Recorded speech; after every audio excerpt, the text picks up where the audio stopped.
sangkap sa paggawa ng peanut butter. Kalahating kilong mani, kalahating kilong asukal, isang lapad na mantika, at mga plastic container. Paraan ng paggawa: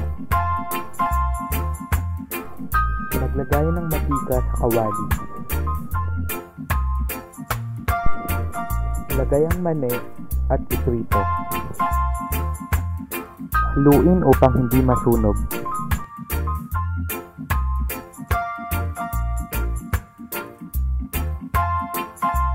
Kapag luto na, hintayin lumamig ang mani.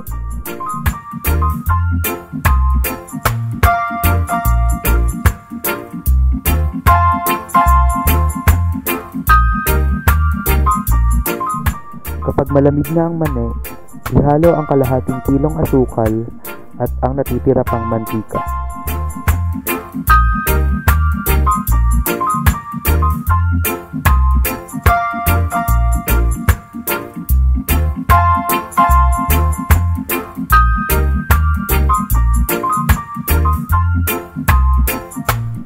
Ipagiling ang mani, asukal, mantika sa pagilingan. Kapag nagiling na, ilagay ang peanut butter sa mga plastic container.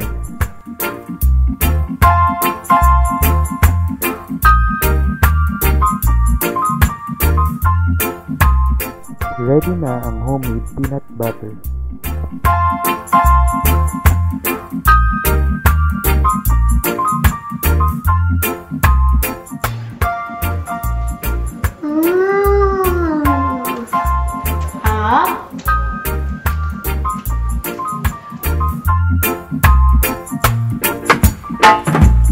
One love.